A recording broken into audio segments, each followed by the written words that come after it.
이렇게 아름답고 좋은 우리 대전중앙교회에 오늘 이 귀한 시간에 함께 말씀을 나누고 또 하나님을 예배하고 또 특별히 일일 부흥회로 모일 수 있게 은혜 주셔서 감사합니다. 이 귀한 시간이 우리 모두에게 정말 은혜로운 시간 되게 하시고 성령께서 친히 말씀하시는 시간 되게 하여 주옵소서. 하나님, 종은 연약하오니 하나님께서 친히 우리 교회에 필요한 말씀 허락하여 주옵소서. 주님 함께 하시기를 빌고 원하며 예수님의 이름으로 감사하며 기도하여 사옵나이다. 아멘. 할렐루야. 아멘. 반갑습니다. 네. 안 반가우세요? 그쵸? 네. 저는 이름이 임성도예요. 그래서 성도가 오늘 강단에 서서 설교를 좀 하겠습니다. 근데 성도가 한다고 그냥 아무렇게나 듣지 마시고 좀 같이 집중해서 잘 좀 들어주시면 좋겠습니다. 일일 부흥회인데 저는 이제 부흥회 한다 그래가지고 막 이렇게 뜨겁게 박수치고 막 그럴 줄 알고 이렇게 기대를 하고 왔는데 너무 조용하셔서 제가 좀 놀랐어요. 근데 우리 좀 비록 그 분위기는 뭐 이렇게 막 뜨겁게 안 저거 했어도 말씀을 듣는 동안 성령이 여러분들 만져주실 줄로 믿습니다. 그리고 우리 뭐 교단적으로 봐도 대전중앙교회가 정말 저력이 있고 또 제가 그 신학교를 그 여기 목동 캠퍼스일 때 신학교를 다녔어요. 지금은 유성으로 옮겼죠, 그죠? 그때 제 친구들이 이 교회에서 사역을 했었어요. 그래서 혹시 이름 들으면 아실만한 신경식 목사님 혹시 아세요? 네, 제 친구예요. 그 다음에 홍성에서 목회하는 이붕호 목사님, 네, 거기도 제 친구고 이렇게 그때 그 친구들 여기 사역할 때 제가 그 와본 기억이 있는데 오늘 와보니까 그때 그 생각했던 거하고 전혀 다르네요. 아주 새로운 모습으로 이렇게 비춰지고 또 보여집니다. 여러분 이렇게 그 현대 교회가 부흥회를 잘 하지 않는 추세인데 우리 대전중앙교회가 우리 심령의 부흥을 위해서 이렇게 또 부흥회를 하게 돼서 너무 감사하고 저는 뭐 그 할 줄 아는 게 별로 없는 연약한 종이지만 하나님이 쓰시면 이 시간 주님이 역사하실 줄로 믿습니다. 그래서 저도 기대하고 여러분들도 기대하고 우리 말씀 앞에 귀 기울이고 함께 좀 나아가면 좋겠다는 생각이 듭니다.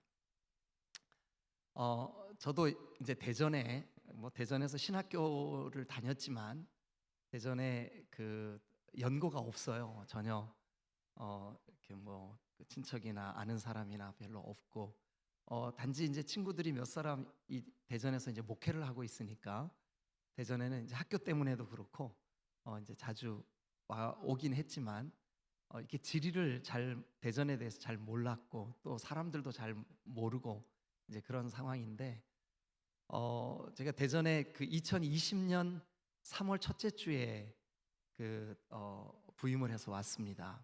2019년 12월에 제가 원래 충주에서 목회를 하고 있었는데 그 지금 디딤돌 교회, 옛날에는 대전중앙침례교회죠, 그죠? 둔산중앙, 대전중앙이 아니라 대전중앙은 여러분이죠. 예, 둔산중앙침례교회가 그 저를 청빙을 하셨어요. 거기서는 뭐 이렇게 공개적으로 담임 목사 청빙합니다 이런 것도 없고 그냥 아마 그 청빙위원들이 구성이 돼서 그 당시에 침례신학대학 총장님이셨던 그 교수님에게 그 부탁을 하셨나 봐요. 총장님이 여러 전국에 있는 교회들도 다녀보고 하셨으니까 우리 교회에 맞는 목회자를 좀 추천해 주십시오 그랬는데 저도 몰랐는데 저를 추천하셨어요. 저도 몰랐는데 그랬는데 아마 그 청빙위원회하고 또 지금은 우리 원로 목사님이시지만 그 당시 담임 목사님이 이제 그 다른 분들한테도 또 좀 추천을 좀 해달라고 부탁을 하셨나 봐요. 근데 이제 저는 그런 상황을 전혀 몰랐어요. 제가 둔산중앙교회가 어떤 교회인지도 몰랐고, 또 이름이 디딤돌로 바뀐 것도 몰랐고, 그랬는데 내부적으로 교회에서 그 총장님도 저를 추천하셨는데, 그 추천해달라고 부탁한 그 다른 목사님도 또 저를 추천하셨대요. 별로 감동도 안 하시고 놀라시지도 않네요. 그래서 이제 청빙이 돼서 사실은 충주는 제 고향이에요. 그 충주 바로 옆에 단양이라는 곳에서 제가 태어났는데, 단양이 고향인데 충주도 뭐 같은 그 지역이니까, 그래서 고향을 떠나서 이제 낯선 대전에 와서 오는 해에 3월 첫째 주에 부임을 해서 왔는데, 그때부터 코로나였어요. 그래서 성도들 얼굴도 모르고 뭐 예배도 잘 안 이루어지고, 그 세월을 보내고 난 다음에 우리 교회 원로 목사님이 총회장을 하시면서, 총회장의 임기가 끝나면서 이제 공동 담임이었던 그 시스템을 제가 단독으로 담임이 되고, 목사님은 이제 좀 원로로 이렇게 섬겨주시고 계십니다. 제가 신학교를 다닐 때 대전중앙교회 얘기를 많이 들었어요. 왜냐하면 그때 우리 뭐 신학교가 그때만 해도 가까웠으니까, 그죠? 목동이었기 때문에 신학생들이 그 수요 예배 같은 때도 여기 예배 드리러 오고 그랬었어요. 그래서 그 당시에는 또 우리 이 대전중앙교회가, 제가 알기로 제 기억 속에 80년 중반 후반 그때 교회가 이렇게 많이 이렇게 부흥되고 있었고, 아주 은혜로운 그런 상황이었기 때문에 신학생들이 좀 관심을 기울이고 또 가보고 싶어하는 그런 교회 중에 하나였었습니다. 그런데 3, 40년이 지나서 30 몇 년이 지나서 이렇게 여러분 앞에 강단에 설 수 있게 초청해 주셔서 너무 감사하고, 오늘 저는 지난 제 목회 여정, 이제 담임 목회 한 25년 정도 이렇게 목회를 했는데, 제가 지나간 25년 동안 내가 설교하고 성도들을 가르치고, 그런데 그런 모든 목회적인 일들을 가운데 제일 중요한 게 뭘까? 내가 제일 강조했던 게 뭘까? 그리고 내가 제일 소중하다고 느끼는 게 뭘까? 그리고 나도 그렇게 살면 좋겠다라고 나 스스로 생각하는 게 뭘까? 그걸 고민을 했어요. 그러면서 나중에 은퇴쯤 책을 한번 좀 써보면 좋겠다, 이제 그런 생각을 가지고 지금도 생각을 하고 있습니다. 그런데 그 주제가 바로 뭐냐 하면 하나님의 나라예요. 하나님의 나라. 제가 이제 여러분들하고 이제 이야기를 이렇게 풀어나가기 전에 옛날 이야기를 하나 들려드리고 이 이야기를 좀 시작하려고 그래요. 지금부터 한 40년쯤 전에 우리 신학 과정 속에, 우리 한국에는 없지만 특별히 이스라엘이 가장 발달해 있는 학문이 하나 있어요. 그게 뭐냐 하면 성서 고고학이라는 학문이에요. 그게 뭐냐 하면 성경의 유적들, 특별히 성경과 관련돼 있는 유물들, 이런 것들을 개발을 하고 발견을 해서 그것을 추적해 가는, 그래서 성경에 기록돼 있는 이 사건이 사실이냐, 또 이것이 그렇다면 연대는 언제쯤이냐, 이런 것들을 밝혀내는 학문이 성서고고학이에요. 근데 안타깝지만 우리나라에는 성서고고학 과가 있는 신학교가 없어요. 근데 제가 이스라엘에 간 적이 있었는데, 그때 거기 히브리 대학에 가서 보니까 거기에는 성서고고학과가 따로 있더라고요. 그런데 그 성서고고학을 연구하는 사람들이 알아낸 중요한 정보가 하나 있어요. 그게 뭐냐 하면 지금부터 약 한 4,000년쯤 전에, 4,000년에서 5,000년, 뭐 연대는 정확하지가 않지만 4,000여 년 전에, 그러니까 우리가 성경으로 볼 때 아브라함 시대쯤이지 않을까, 그렇게 이제 추정을 하는 그 시대에 문헌이 발견이 됐어요. 근데 그 문헌의 내용을 옛날 이제 고대 언어니까 막 연구를 하고 이렇게 해서 그것을 재해석하고 그 내용을 이렇게 분별을 했는데, 그 내용이 뭐냐 하면, 여러분 고대 국가들은 지금처럼 나라 형태로 나라가 만들어진 게 아니잖아요, 그죠? 대한민국 한반도 지도 그리듯이 이렇게 나라가 이루어져 있지 않잖아요, 그죠? 옆에 있는 부족들이 살고 있고 옆에 있는 부족들이 살고 있으면 뭐 자기 그 목축을 하는 양들에게 뜯길 풀이 없으면 옆에 있는 부족 쳐들어가서 전쟁하고 이기면 거기 차지하고 먹고, 그게 이제 부족 국가 시대의 삶이었었잖아요. 그런데 그 당시에 어떤 부족이 자기 영역을 표시하기 위한 수단으로, 자기 영역을, 여기까지가 우리 땅이야 라고 하는 그 영역을 표시하는 수단으로 그 부족의 지도자, 통치자, 왕, 리더자, 그때는 아직 왕이라는 개념이 없었어요. 부족장, 그 리더의, 그 통치자의 얼굴 모양을 나무나 돌로 다듬는 거예요. 나무나 돌로 다듬는 거예요. 그래서 그 다듬어진, 우리나라로 말하면 저기 장승이라 그래요. 정승이라 그래요. 그 왜 지하 대장군 뭐 여장군, 그거 장승이라 그러죠. 그것처럼 만들어서 그 부족장의 얼굴 모양이 새겨진 그 표시를 자기들이 차지한 그 영역에다 세워놓는 거예요. 이렇게 여기까지가 우리 땅이니까 여기 들어오지 마. 다른 부족이 만약에 그 형상을 무시하고 그 땅을 침입하면 전쟁 선포한 거랑 똑같이 취급을 해요. 그래서 이쪽 부족과 저쪽 부족이 전쟁을 하는 거죠.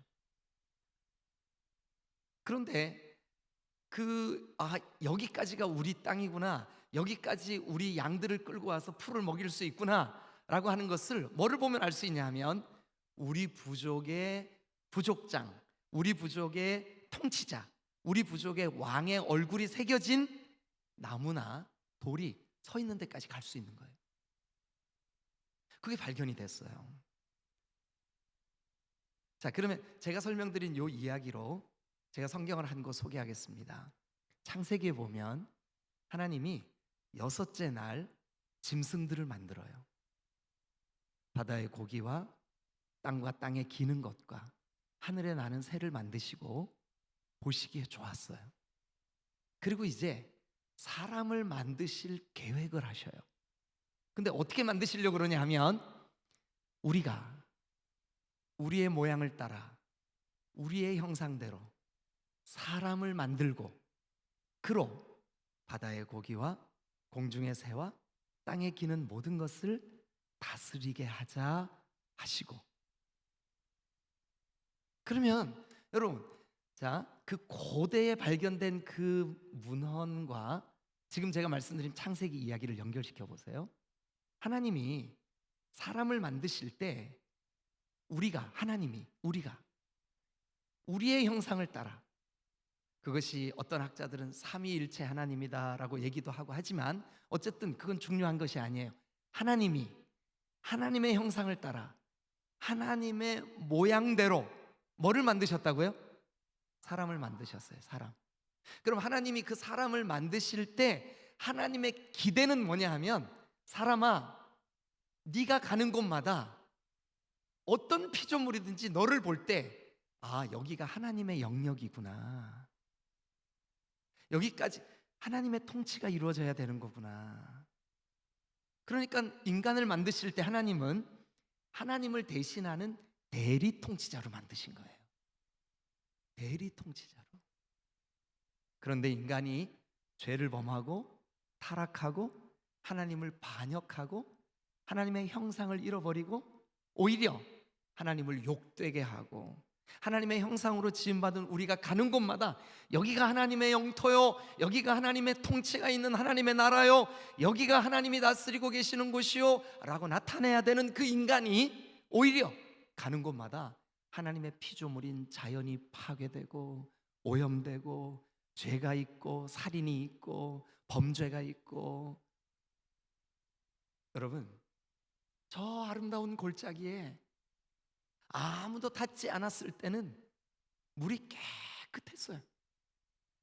근데 야, 거기 계곡 좋대. 사람들의 발걸음이 공개될수록 그 계곡은 어떻게 될까요? 점점 아름다워지죠? 점점 더 깨끗해지죠? 점점 더 좋아지죠? 아니요. 사람의 손이 닿는 곳마다 더러워지고 파괴되고 오염되고. 왜 그래요? 인간 그 자체가 하나님을 반역했기 때문에 그래요. 죄인이기 때문에 그래요. 인간을 만드신 하나님 보실 때 얼마나 이게 안타깝겠습니까? 하나님을 대신하라고, 하나님의 대리 통치자로, 하나님이 지금 네가 서 있는 거기까지 하나님의 영역이야 라는 표시가 돼야 되는 하나님의 형상으로 지음받은 인간이 가는 곳마다 더러워지고 깨지고 상해지고 병들고 파괴되고. 너무 안타깝잖아요. 그러면 여러분, 이 땅에 하나님의 그 독생자 아들 예수님께서 우리를 구원하시려고 이 땅에 오셨어요. 그래서 우리를, 아무 공로 없는 우리를 부르셔서 구원하셨어요.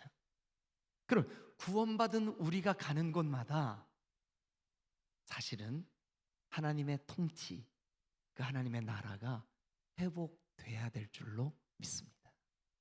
아멘, 아멘, 할렐루야. 네. 우리 방송실은 저를 좀 도와주세요. 제가 성경 구절을 부르면 빨리 띄워주셔서 우리 성도들하고 같이 읽을 수 있게 좀 도와주세요. 자, 1장 3절 사도행전, 오늘 우리 목사님께서 읽어주신 본문입니다. 다 같이 한번 읽겠습니다. 시작. 해 받으신 후에 또한 저희에게 확실한 많은 증거로 친히 나타내사 40일 동안 저희에게 보이시며 하나님 나라의 일을 말씀하시니라. 잘 들어보세요. 해 받으신 후에, 이것은 십자가에 죽으신 후에예요. 고난의 해를 받으신 후에, 저희에게, 그 예수님의 제자들에게 혹은 120명의 성도들에게 친히 자신이 살아나셨음을 나타내 보이셨어요. 자, 화면에 성경 구절 그대로 좀 띄워놔 주세요. 그런데 그 40일 동안 친히 많은 증거로 그 당신이 부활하셨음을 나타내신 그 예수님이 며칠 동안 부활하신 모습으로 살아계셨을까요? 40일 동안. 그러니까 예수님이 죽으셨다가 무덤을 이기시고 그 어둠을 이기시고 사탄의 권세를 이기시고 사망의 권세를 이기시고 부활하셔서 며칠 이 땅에 더 계셨다고요? 40일. 그러면 이 40일이 예수님께 있어서 얼마나 소중한 날일까요? 십자가를 지셨다가 무덤에 들어가셨어요. 3일 만에 다시 살아나셨어요. 그리고 40일을 이 땅에 계셨는데 그 40일이 예수님께는 얼마나 소중한 시간이겠냐고요. 근데 그 중요한 40일 동안 예수님이 무슨 말씀을 하셨을까? 무엇을 가르치셨을까? 무엇을 선포하셨을까? 무슨 이야기를 들려주셨을까? 자, 여러분들이 읽으세요. 40일 동안. 시작. 40일 동안 저희에게 보이시며 무슨 일을? 하나님 나라의 일을. 예, 그러니까 40일 동안 그 부활하신 예수님이 그래서 저도 고민했다니까요. 제가 25년을 담임 목회를 하면서 성도들을 그동안 수많은 설교를 하고 성도들에게 성경 공부를 가르치고 여러 가지 목회 일들을 하면서 나는 과연 내가 가장 소중히 여기는 게 뭘까? 뭐를 가르쳤을까? 무슨 얘기를 들려주고 싶어 했을까? 오늘 예수님은 부활하셔서 40일 동안 무슨 말씀을 하셨다고 성경이 기록하고 있죠? 하나님의 나라의 일, 하나님의 나라 일. 예. 그러면 이 개념 중요할까요? 안 중요할까요? 중요한 정도가 아니라, 야, 이거 진짜 중요하겠구나. 예. 할렐루야. 아멘. 아멘. 예. 그런데 여러분, 이 사도행전은요, 뭐 다 아시는 얘기지만 사도행전은 교회가 시작된 이야기예요. 사도행전은 교회가 시작된 이야기예요. 사도행전은 부활하신 예수님이 약속하신 성령이 그들에게 와주신 이야기예요. 성령이 주도하셔서 가는 곳마다 교회가 세워진 이야기예요. 그래서 이 사도행전은 교회의 시작이에요. 제가 2020년에 디딤돌교회에 부임해가지고 저는 이제 주일날 낮예배 설교를 한 책을 선택을 하면, 그러니까 사도행전 이걸 선택하면 1장부터 28장까지를 다 설교를 해요. 한 장 한 장. 그러니까 아마 사도행전 설교하는데 제가 정확히는 안 세봐서 모르겠지만 1년 정도 걸리지 않았을까요? 그러니까 주일 낮예배 때 한 장 한 장 설교하니까. 왜 사도행전을 제일 먼저 설교했냐 하면 이게 교회의 첫 시작이기 때문에 그래요. 교회가 처음 생겨날 때 이랬다라고 하는 것을, 그래야 우리가 그 교회를 따라갈 거 아니에요. 네? 그런데 그렇게 교회가 생겨날 때 부활하신 예수님의 부활을 목격한 사람들에게 제일 먼저 말씀해 주신 말씀의 주제가 뭐냐 하면, 이제부터는 여러분들이 무조건 하나님의 나라요 이렇게 대답하시면 정답입니다. 여러분, 40일 동안 예수님이 아주 가장 중요하게 자기의 부활을 목격한 증인들에게 들려준 핵심 말씀의 주제가 뭐냐 하면, 어떻게 아셨어요? 오, 진짜 대단하시네. 뭐 설교 그만해도 되겠네요. 다 하시는데 뭐. 자, 여러분, 사도행전을 쭉 살펴보면 1장 승천하시는 예수님, 2장 성령을 보내주신 예수님, 3장 미문 앞에 앉아있는 안진뱅이 치료, 4장 5장 교회의 부흥, 6장 최초로 교회 직분자 집사들을 세우는 이야기. 그 집사 중에 한 사람이었던 스데반 집사님이 7장에서 설교를 하고 8장에서 순교를 당해 돌에 맞아 죽어요. 그 스데반 집사님의 순교의 일로 교회가 확 흩어져요. 예루살렘 교회가 막, 왜냐하면 순교가 그 죽이기까지 하니까. 그래서 성도들이 다 흩어졌는데 이 성도들은 다 예수님의 부활을 목격했던 사람들이에요. 그러니 그 사람들이 가는 곳마다 뭐가 생겼을까요? 교회가 생겼어요. 교회. 그런데 그 흩어진 사람들이, 그들이 절대 예수님조차도 예수님이 오셨을 때도 사람들이 그 길로 잘 안 다니려고 했던 완전히 이방 도시로, 이방 지역으로 치부되었던 곳이 있었으니 사마리아예요. 사마리아. 그런데 놀랍죠? 성령이 오시니까 그 외면당하던 사마리아에도 복음이 전해졌어요. 그곳에 복음을 전하러 간 사람이 누구냐 하면 빌립이었어요. 빌립. 자, 그러면 이제 성경을 한번 찾겠습니다. 빌립 집사님이 가셔서 어떻게 했나 한번 보시자고요. 사도행전 8장 12절 앞에 띄울 테니까 같이 한번 다 같이 읽겠습니다. 사도행전 8장 12절 다 같이 시작하면 읽으세요. 자, 준비 시작. 아니 조금 있다가요. 아직 방송실에서 지금 막 찾고 있어요. 네. 8장 12절 준비됐죠? 자, 띄워주세요. 같이 읽겠습니다. 오늘 계속 찾아야 되는데 큰일 났다. 네, 같이 읽겠습니다. 시작. 빌립이 하나님의 나라 및 예수 그리스도의 이름에 관하여 전도함을 그들이 믿고 남녀가 다 침례를 받으니. 그러면 처음 교회였던 초대교회는 뭐를 듣고 침례를 받았을까요? 하나님의 나라 그리고 예수 그리스도의 이름. 하나님의 나라, 예수 그리스도의 이름, 이거는 묶여져 있는 거예요. 쌍이에요. 같이 가는 거예요. 예수 믿으면 하나님의 나라가 이루어져요. 하나님의 나라를 깨달으면 예수 믿는 거예요. 그러니까 초대교회는 이 하나님의 나라가 복음과 함께 같이 전해졌어요. 그래서 이 구절 다시 보세요. 빌립이 스데반 집사님의 일로 사람들이 가지 않던 사마리아에 간 그 빌립이 교회를 세우기 위하여 아니, 영혼을 구원하기 위하여 복음을 전합니다. 근데 그 복음의 내용, 핵심 주제가 지금 뭐라고 이 본문이 소개를 하고 있습니까? 하나님의 나라와 및 예수 그리스도의 이름에 관하여 전도했다. 그러니까 하나님의 나라를 전하는 게 전도예요. 예수 그리스도의 이름을 전하는 게 전도예요. 아멘. 아멘. 또 한번 볼까요? 사도행전 19장 8절. 사도행전 19장 8절입니다. 다 같이 읽겠습니다. 자, 준비됐죠?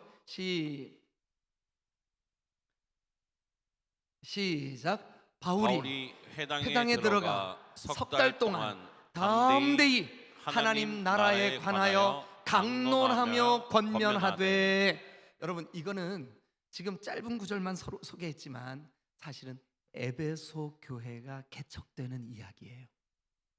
에베소 지역에 간 바울이 회당에 들어가서 석 달 동안 다른 거 얘기 안 했어요. 뭐 얘기했냐? 하나님의 나라에 관해서 강론했어요. 그러니까 사도 바울이 처음 교회를 세우는 지역에 가서 복음을 전할 때 그가 전했던 복음의 핵심 주제는 오늘 뭐라고 답하면 100점이라고요? 그렇죠. 하나님의 나라. 예. 그러니까 바울이 가서 에베소 교회를 교회 개척을 할 때 어떤 주제로 강론했냐면 다른 거 강론하지 않았어요. 다른 거를 권면하지 않았어요. 하나님의 나라를 선포한 줄로 믿습니다. 할렐루야. 야, 이미 여러분들은 사도행전이 지금 부활하신 예수님 40일 동안 들려주신 말씀이 하나님 나라라 그러네. 빌립이 전도하기 위해서 아무도 가지 않던 그 사마리아 지역에 처음으로 그 이방 지역에 갔는데 거기서 전도했던 주제가 하나님의 나라네. 바울이 에베소 교회에 복음을 전하기 위하여 갔을 때 석 달 동안 부지런히 강론은 풀어서 설명한다는 뜻이에요. 어떤 주제를 풀어서 설명했냐? 성경이 뭐라고 증언하냐 하면 하나님의 나라. 여러분, 이게 얼마나 중요한 주제면 세상에 처음 교회가 시작되던 그 사도행전에 중요한 복음 전도의 그 시작점마다 하나님의 나라를 강론했다, 하나님의 나라를 전도했다, 하나님의 나라를 선포했다, 하나님의 나라를 말씀했다, 이렇게 나올까요? 또 이 하나님의 나라에 대해서 한 곳만 더 보겠습니다. 사도행전 28장 23절. 사도행전 28장 23절.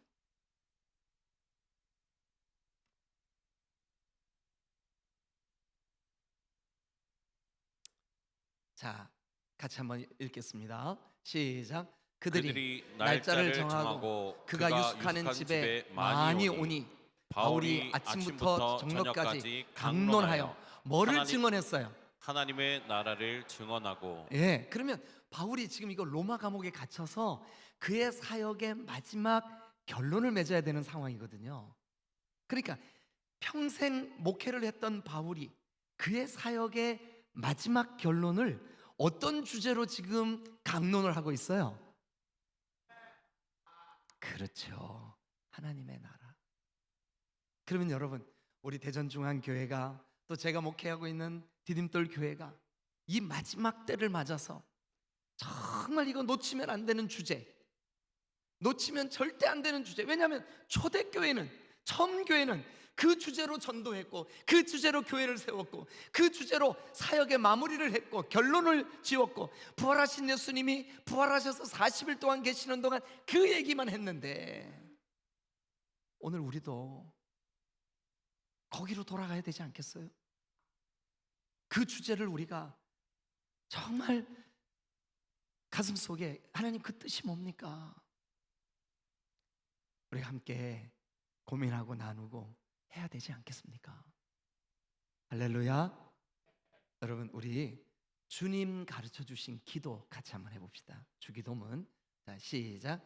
하늘에 계신 우리 아버지여, 이름이 거룩히 여김을 받으시오며, 그 다음에 뭐죠? 나라의 임하옵시며 하늘에 계신 우리 아버지, 하나님 아버지의 이름이 우리로 인하여 거룩히 여김을 받으시고, 아버지 하나님, 그 하나님의 나라가 지금 여기 임하여 주세요. 이게 예수님이 직접 우리 보고 너희들 이렇게 기도해 하고 알려주신 기도 내용이에요. 그런데 우리가 주님이 가르쳐 주신 기도 자주 하잖아요. 그죠? 네, 자주 해요. 그런데 하나님의 나라가 과연 내 삶에 임하고 있는가? 하나님의 나라가 도대체 무엇인가? 하나님의 나라가 어떻게 해야 임하는가? 사람들이 고민하지 않아요. 저는 내 평생에 나의 그 사명, 나에게 주신 하나님의 목회, 뭐를 가장 중요하게 여기고 그것을 가장 많이 가르치고, 그게 어떤 주제일까? 저는 제 나름대로 하나님의 나라라고 깨닫고 발견하고, 그래서 지금 이 자리에 우리 딘돌교회 성도가 한 분 딱 와 계세요. 한 분. 근데 그분은 증인이 될 수 있어요. 제가 그분에게 한번 일어서 보세요 해가지고, 제가 제일 많이 설교하는 내용이 뭐예요? 저를 통해서 뭐를 배우셨어요? 하면 그분은 망설이지 않고 뭐라고 대답할 것 같으세요? 여러분 생각에? 다 들켰네. 에이, 끝났습니다 설교. 저 갈게요. 맞아요, 하나님의 나라예요. 그러면 이제 저는 여러분들과 함께 이 하나님의 나라가 도대체 뭐길래 이렇게 그 사도행전을 보니까, 또 저의 설명을 듣고 보니까 이렇게 중요한 주제구나. 네? 의미를 먼저 생각해 보겠습니다. 의미. 자, 일단 아까 읽었던 본문 사도행전 1장 1절부터 3절 중에 1절과 2절을 한번 읽겠습니다. 1절과 2절. 자, 같이 한번 읽습니다. 시작. 데오빌로여, 내가 먼저 쓴 글에는, 잠깐만요. 여러분 혹시 성경 펴놓으셨으면 그 먼저 쓴 글에는 거기다 밑줄을 긋고 누가복음에는 이렇게 쓰세요. 누가복음에는. 이 누가복음과 사도행전은 두 권의 성경이 누가가 썼어요. 누가 썼다고요? 아니, 누구냐고 묻지 마시고 누가 썼다고요? 아니, 제가 여러분들한테 물었는데 누가 썼어요? 아니, 여러분들이 저한테 누가 썼어요 하고 누가 물으면 제가 어떻게 대답을 해요? 그럼 우리 다 같이 합시다. 뭐라고요? 그래요, 누가가 썼어요. 누가. 제가 농담한 거예요. 여러분 졸리실까봐. 오후 시간에 얼마나 졸리시겠어요. 누가가 썼어요. 그런데 지난번에 써서 보냈던 그 글에는 무슨 내용을 써서 보냈대요? 예수의 행하시며 가르치시기를 시작하신부터 그가 택하신 사도들에게 명하시고 승천하신 날까지의 일이 기록돼 있대요. 그래서 그걸 뭐라 그러냐 하면 누가복음, 예수님에 관한 이야기. 그런데 이제 3절을 같이 한번 보시죠. 3절. 자, 그리고 난 다음에 해 받으신 후에 또한 저희에게 확실한 많은 증거로 친히 사심을 나타내사 40일 동안 저희에게 보이시며, 이제는 뭐를 말씀하시는 거예요? 그럼 누가가 지금 이제부터 내가 이것 쓸 겁니다. 누가가 나 이제부터 이것 쓸 겁니다. 그러니까 지금까지는 뭐 썼대요? 예수님의 생애, 예수님이 살아계실 때 하신 말씀, 예수님이 보여주신 기적, 예수님을 기록했어요. 그러면 이제부터는 뭐를 쓰고 싶대요 지금? 그렇죠, 하나님의 나라. 왜 그래요? 예수님이 부활하셔서 그 말씀하셨으니까. 자, 그러면 이제 하나님의 나라의 의미를 좀 설명드리겠습니다. 의미, 뜻. 자, 우리가 가지고 있는 성경에는 번역이 나라라고 되어 있지만 사실 이것을 히브리 말로 쓰면 말쿠트. 오늘 제가 노트북을 가지고 와서 이렇게 쓰면서 하려고 그랬는데 그러면 막 복잡해질 것 같아가지고 제가 그냥 왔어요. 근데 기억만 좀 해주세요. 히브리 말로 나라 이것을 어떻게 발음하냐 하면 말쿠트 그렇게 발음해요. 한 번만 따라해 주세요. 뭐라고요? 네, 말쿠트 그렇게 발음해요. 말쿠트. 신약 성경이 기록된 헬라어로는 하나님의 나라, 왕국 이걸 뭐라고 발음을 하냐 하면 바실레이아. 한번 해보세요. 뭐라고요? 네, 그런데 구약에 써져 있는 하나님의 나라라고 하는 이 말쿠트라고 하는 단어와 헬라어로 쓰여진 바실레이아라고 하는 단어가 뜻이 똑같아. 그러니까 번역을 나라라고 했겠죠, 그죠? 근데 그 뜻이 나라라고 번역하는 것보다는 다스림, 통치라고 번역하는 게 훨씬 좋은 번역이에요. 여러분, 우리가 죄인일 때, 예수님을 믿지 않을 때 우리를 누가 다스리고 있었습니까? 죄가, 사탄 맞았어요. 사탄의 권세가, 흑암이, 어두움이, 저주가, 죽음이, 영원한 벌, 지옥이 우리를 다스리고 있었어요. 그런데 여러분, 예수님을 믿게 되면서 하나님과 우리 사이에 막혔던 담이 허물어졌어요. 그래서 이제는 하나님이 원수가 아니에요. 두려운 분이 아니에요. 우리를 심판하시는 분이 아니에요. 우리를 구원하시는 분이에요. 하나님이 우리를 복 주시는 분이에요.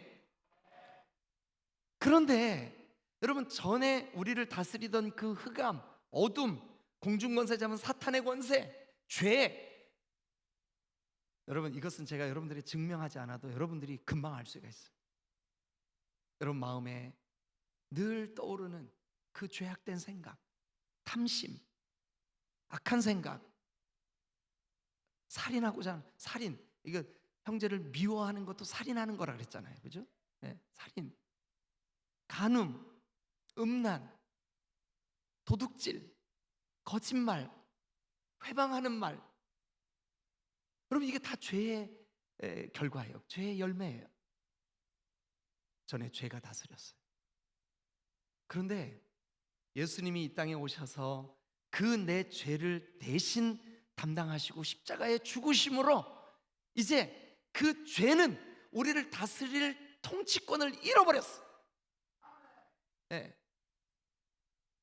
여러분, 우리를 누가 다스리게 되었냐 하면 예수님이 다스리게 됐어요. 우리의 왕으로 오셨어요.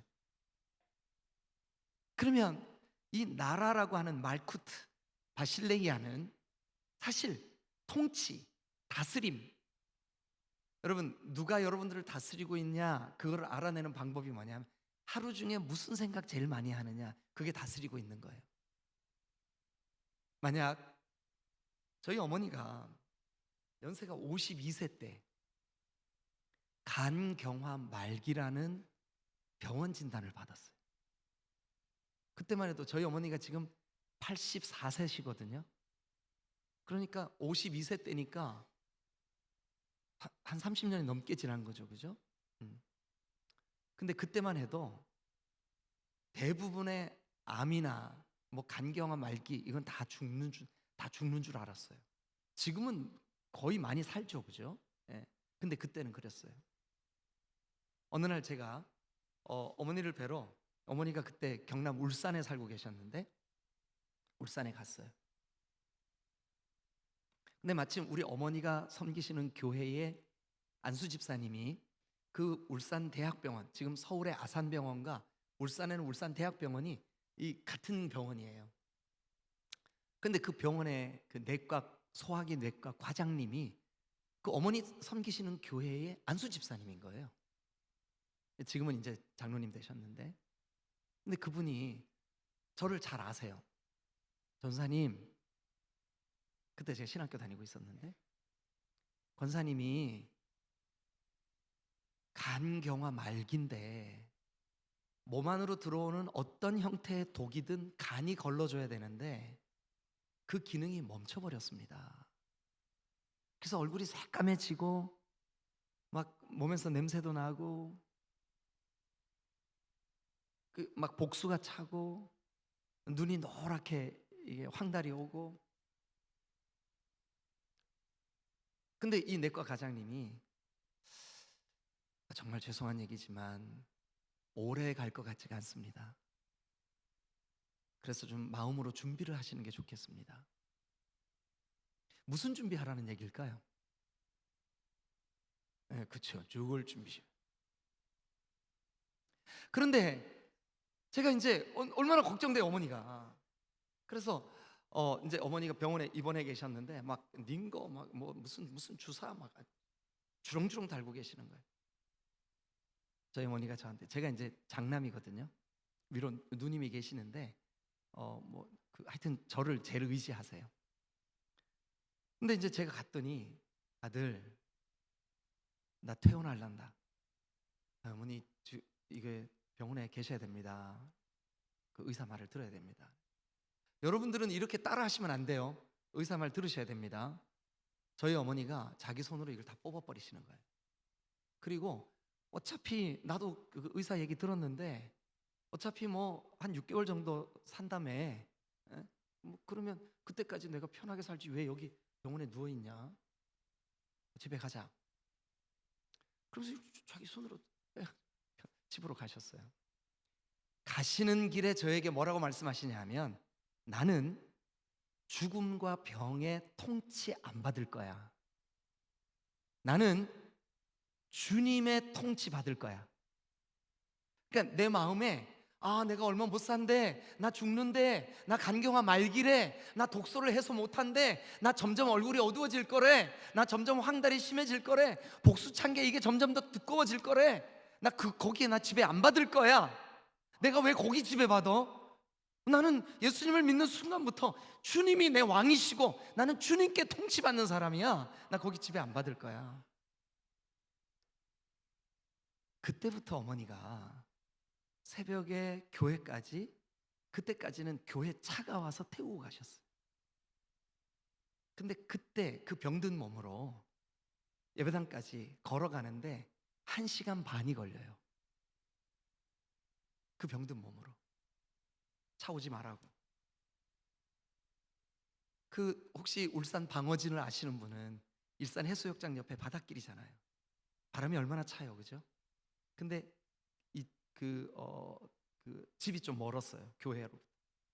걸어서 예배당을 가시는 거예요. 그러니까 5시에 새벽 예배가 시작인데 1시간 반 걸려야 가니까 몇 시에 일어나셔야 되는 거예요?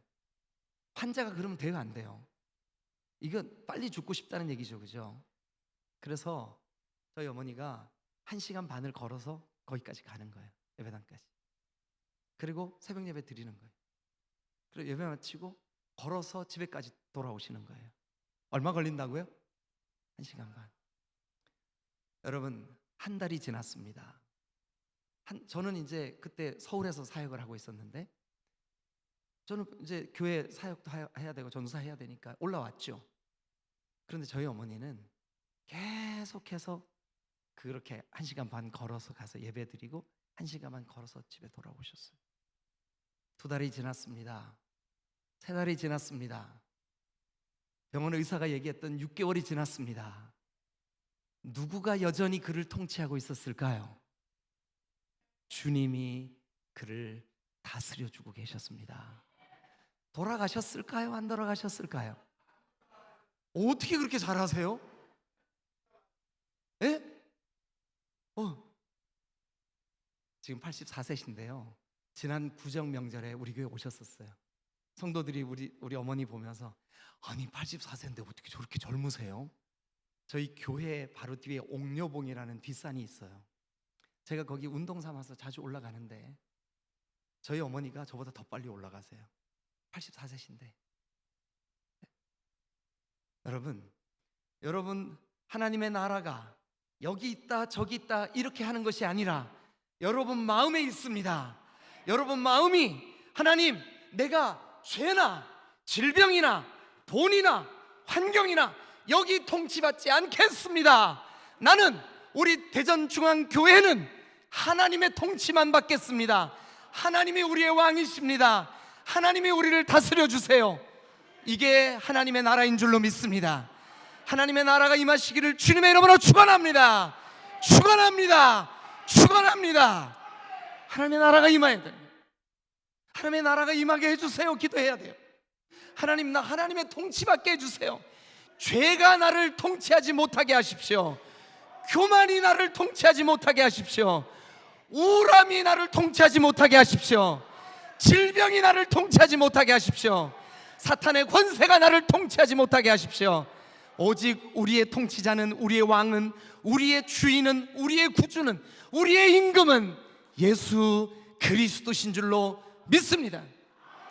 예수 그리스도가 나의 왕이 되는 사람, 예수 그리스도가 나를 다스리는 사람, 내 마음 중심에 계셔서 죄의 권세를 물리치고, 그리고 세상의 풍파를 물리치고, 그 사람이 바로 하나님의 나라가 임한 사람이에요. 그때 쓰는 말이 바로 말쿠트예요. 그때 쓰는 말이 바로 바실레이아예요. 여러분, 우리 대전중앙교회가 하나님의 나라가 임하시기를 주님의 이름으로 축원합니다. 우리 개인 속에 하나님의 나라가 임하여 우리가 거룩한 삶을 살아야 세상 사람들이 코로나와 같은 절대절명의 위기의 순간이 와도 교회를 존중하고 존경하고, 야, 교회 다니는 사람 뭔가 다르구나, 교회 다니는 사람 정직하구나, 교회 다니는 사람 진실하구나, 교회 다니는 사람은 정말 뭔가 다르구나. 여러분, 만약 우리 개인이 하나님의 나라를 산다면 어떻게 될까요? 가장 은밀한 순간에도 하나님이 나를 통치하고 계셔. 하나님이 나의 왕이야. 예? 자랑거리가 생겨서 마음이 우쭐해져도, 아, 하나님이 나를 통치하고 계시는구나. 하나님이 나를 통치하고 계시는구나. 여러분, 예수님께서 아마 부활하셔서 40일 동안 계시는 동안 제자들에게 이렇게 하셨을 거예요. 얘들아, 사람들이 나를 십자가에 못 박는 것 가지고 두려워하지 마. 두려움이 너희를 통치하게 하지 마. 내가 부활했으니 너희와 영원히 함께 있을 거야. 그리고 내가 친히 너를 다스려 줄 거야. 그게 바로 하나님의 나라예요. 여러분, 하나님의 나라가 여러분에게 임하시기를 주님의 이름으로 축원합니다. 여러분, 그렇게 기도하세요. 하나님, 나를 통치해 주세요. 나를 다스려 주세요. 하나님, 우리 가정을 주님이 통치해 주세요. 주님의 나라가 임하게 해주세요. 그래야 여러분, 한국 교회에 소망이 있어요. 네? 대전 동쪽에서는 대전 중앙교회가, 대전 서쪽에서는 우리 디딤돌교회가 하나님 나라를 사십시다. 그리고 하나님의 통치를 받는 사람들이 가는 곳마다 그 사람들이 하나님 통치받고 있으니까 거짓말 하라 그래도 할 수가 없는 거예요. 왜냐면 하나님의 통치를 받고 있는데 어떻게 거짓말해? 교만하라 그래도 할 수가 없는 거예요. 왜냐면 하나님이 통치하고 계시는데 어떻게 그렇게 할 수가 있냐고요. 네. 하나님의 나라가 우리 각자의 삶 속에 정직하게 이루어지기만 한다면 한국교회는 다시금, 아니 대전중앙교회는 다시금 놀라운 부흥의 역사를 경험할 수 있을 줄로 믿습니다. 사랑하는 여러분, 하나님의 나라는 사람들 눈에 보이듯이 저기 있다, 저기 있다 하는 게 아니에요.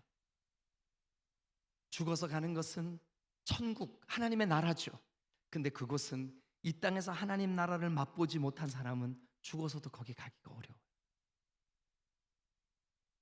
그런데 이 땅에서 하나님의 통치를 경험하고, 주님이 나를 다스려 주시는구나, 그 하나님의 나라를 산 사람이 죽었을 때 여러분, 더 이상은 이 땅에서 하나님 나라를 살면서 내가 하나님의 통치를 받기 위해 죄와 싸우고 흑암의 권세와 싸우던 이 처절한 몸부림은 더 이상 필요 없는 거예요. 거기는 완전하고 온전한 하나님의 나라가 완성되는 곳이 천국인 줄로 믿습니다. 그러나 이 땅에서는 우리가 여전히 하나님의 나라를 살아야 돼. 왜냐하면 여러분, 우리가 사는 이 시대가 너무 우리를 다스리려고 하는 것들이 많기 때문에 그래요. 당장 우리나라도 보세요. 네? 보수와 진보가 서로 으르렁거리면서 자기들이 옳다고 주장해. 여러분, 우리가 교회에 나오는 목적이 뭐예요? 하나님의 나라, 하나님의 통치받기 위해서예요. 그 일이 여러분에게 이루어지시기를 주님의 이름으로 축원합니다. 할렐루야, 할렐루야. 자, 이제 그러면 제가 몇 가지를 정리를 해드리겠습니다. 먼저 사도행전 몇 군데 찾아봐 드렸더니 야, 그 주제가 굉장히 중요하구나 아시겠죠? 하나님 나라의 의미는 저 죽어서 가는 천국이 아니라 이 땅에서 하나님이 나를 다스리시고 왕이 되셔 주시는 그거, 예? 하나님의 통치, 그 다스리심 가운데 살아가는 거. 그러니까 여러분, 매 순간 좋은 방법이 하나 있어요. 하나님, 제가 어떻게 할까요? 제가 오늘 누구를 만나러 가는데, 저 오늘 오면서 그랬거든요. 제가 대전중앙교회를 가는데, 하나님, 가서 쓸데없는 얘기 안 하게 해주세요. 제 얘기 안 하게 해주세요. 하나님 얘기하게 해주세요. 하나님의 나라만 얘기하게 해주세요. 그렇게 기도하면서 왔어요. 그렇게 은밀하고 친밀하게 주님과 대화를 나누는 그 사람에게 하나님의 나라가 가까이 임하여 주시는 줄로 믿습니다.